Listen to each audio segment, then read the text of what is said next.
जय हिंद दोस्तों, स्वागत है आपका अपने YouTube channel paramilitary news Hindi में। और आप देख रहे हैं paramilitary news Hindi daily update, जहां हम बात करते हैं बीते 24 घंटे में केंद्रीय अर्धसैनिक बल के महत्वपूर्ण खबरों का। चलिए आज की बड़ी खबर से शुरुआत करते हैं। और सबसे पहले बात जम्मू कश्मीर से आई एक बड़ी अदालत के फैसले की। श्रीनगर की एक अदालत ने CRPF के एक कांस्टेबल को अपनी पत्नी की हत्या के मामले में दोषी करार देते हुए उम्र कैद की सजा सुनाई है। अदालत ने सुनवाई के दौरान पाया कि अभियोजन पक्ष ने पर्याप्त साक्ष्यों के आधार पर हत्या का आरोप साबित किया। इसके बाद कोर्ट ने आरोपी को भारतीय कानून के तहत आजीवन कारावास और जुर्माने की सजा सुनाई। यह फैसला एक बार फिर यह संदेश देता है कि कानून के सामने कोई भी व्यक्ति, चाहे वह किसी भी वर्दी में क्यों न हो, सब बराबर है। अब बात दिल्ली हाईकोर्ट के एक अहम फैसले की। दिल्ली हाईकोर्ट ने उन CRPF अधिकारियों को पदोन्नति देने से इनकार कर दिया जिन्होंने मेडिकल में अनफिट घोषित होने के बाद अपने फोर आर्म यानी बांह पर बने टैटू हटवा लिए थे। कोर्ट ने कहा कि चयन प्रक्रिया के दौरान लागू नियमों का पालन सभी उम्मीदवारों पर समान रूप से लागू होता है, इसलिए बाद में टैटू हटाने के आधार पर पदोन्नति का दावा स्वीकार नहीं किया जा सकता। इस फैसले से स्पष्ट हो गया है कि भर्ती और प्रमोशन के दौरान निर्धारित मेडिकल मानकों का पालन अनिवार्य रहेगा। अब बात श्री अमरनाथ यात्रा 2026 की सुरक्षा तैयारियों की। यात्रा शुरू होने से पहले CISF के वरिष्ठ अधिकारियों ने जम्मू, सांबा और कठुआ में तैनात जवानों की तैयारियों का व्यापक निरीक्षण किया। अधिकारियों ने सुरक्षा व्यवस्था, एंटी सेबोटेज चेक, 24 घंटे निगरानी और श्रद्धालुओं की सहायता व्यवस्था की समीक्षा की। इस दौरान हाल ही में सड़क दुर्घटना में घायल CISF जवानों से भी मुलाकात की गई और उनके बेहतर इलाज के निर्देश दिए गए। वरिष्ठ अधिकारियों ने जवानों का हौसला बढ़ाते हुए पूरी पेशेवर प्रतिबद्धता के साथ ड्यूटी निभाने का संदेश दिया। अब बात CRPF जवानों के कल्याण से जुड़ी हुई बड़ी खबर की। CRPF के महानिदेशक श्री GP सिंह की व्यक्तिगत जन सुनवाई पहल लगातार जारी है।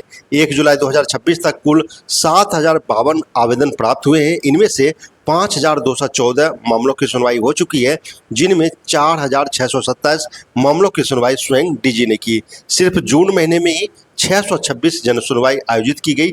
अब तक 2,953 मामलों को वास्तविक मानते हुए उन पर कार्रवाई की गई, जबकि 1,965 आवेदन बिना पर्याप्त आधार के पाए गए और 296 मामले अभी विचाराधीन है।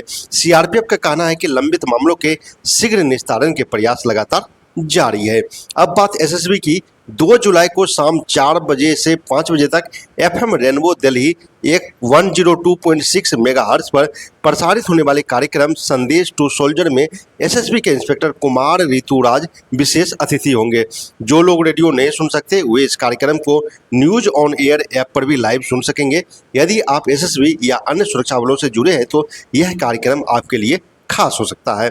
अब बात SSB की बड़ी कार्रवाई की। भारत नेपाल सीमा पर SSB की 41वीं वाहिनी की टीम ने नियमित जांच के दौरान एक कार से 8,44,500 रुपये की भारतीय मुद्रा बरामद की है।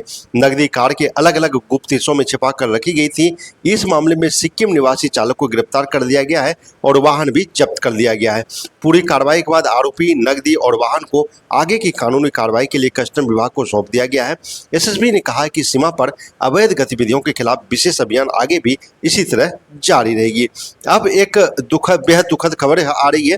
BSF के हेड कांस्टेबल सत्यपाल सिंह छुट्टी लेकर जैसलमेर से अपने घर रुड़की लौट रहे थे, लेकिन वे दिल्ली में ट्रेन बदलने से चूक गए और ट्रेन काठगोदाम तक पहुंच गई।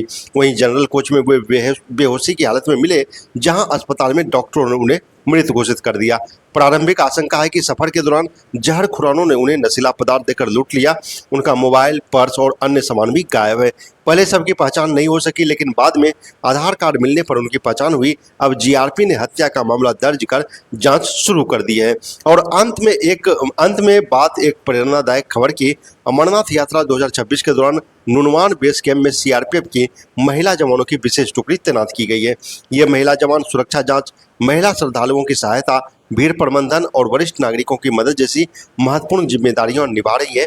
देश के अलग अलग राज्यों से आई महिला जवान इस टीम की हिस्सा है। वहीं पूरी यात्रा के लिए CRPF, जम्मू कश्मीर पुलिस, सेना और अन्य सुरक्षा एजेंसियों ने बहुस्तरीय सुरक्षा व्यवस्था लागू की है। डॉग स्क्वाड, बम निरोधक दस्ते, ड्रोन निगरानी, क्विक रिएक्शन टीम और 24 घंटे गश्त के जरिए यात्रा को सुरक्षित बनाने की तैयारी पूरी कर ली गई है। फिलहाल इस बुलेटिन में इतना ही।